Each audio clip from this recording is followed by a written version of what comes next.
Hi and welcome. Not only do water fountain pumps add beauty to the water, they also make a good water circulation. In this video, I'm going to show you what to buy, where to buy it, and how to set it up. First of all, every part in this video that I'm about to show you can be purchased at Lowe's or online. First thing first, you need a water pump. This is a 250 gallon per hour water pump.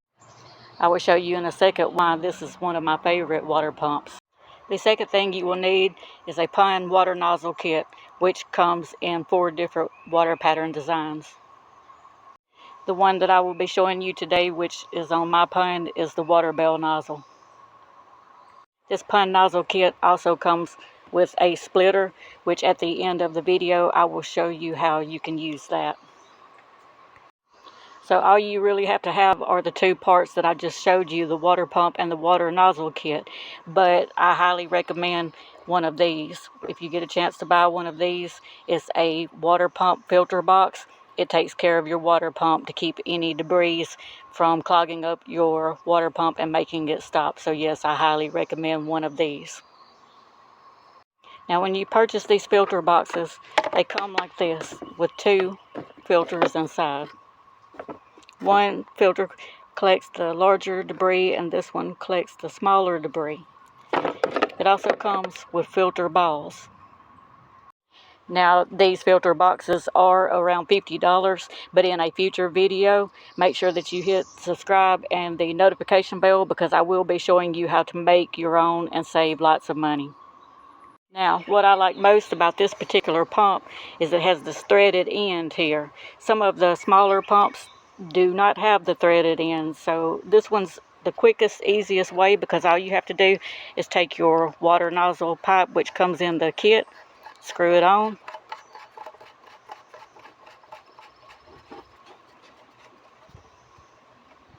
and whichever water nozzle end you choose. Like I said, mine is the water bell nozzle, which looks like this, and it just slides in the top.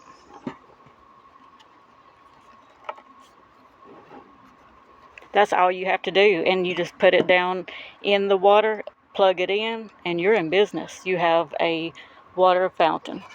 But I was telling you that you really need a filter box because these water pump here has this end that looks like this. Well, all of your dirt and debris, leaves, and all that stuff is going to go inside of here. It's going to trap inside of here, and it's going to stop your water pump up. I've had it to happen to me. It's the reason why I know to tell you this today. So it's very important that you eventually get one of these, which I'm about to show you how that works. So the first thing you're going to want to do is set your water pump in the middle of the filter box. It's got a little flap right here that you stick the cord under. Then you want to add your filter balls.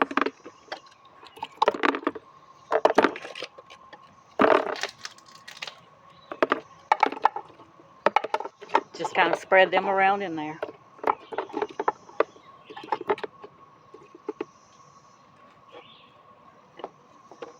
Then the black one goes first, the one that catches the bigger debris.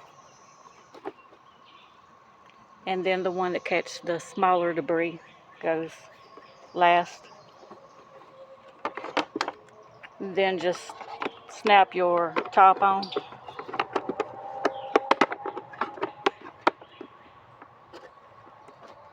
And your nozzle goes on.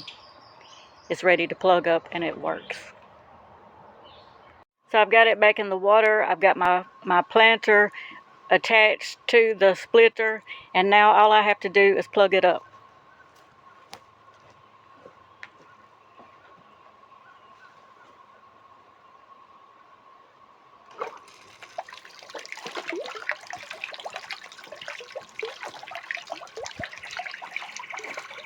Now as you see, that's working great.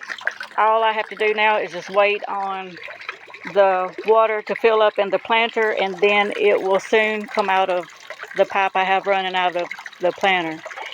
In a future video, I will show you how to make one of those planters also. It is super easy, so you will want to stick around my channel and find out how to do that. I do recommend. Also, I told you that I would let you know the prices. The water pump at Lowe's cost me around $50.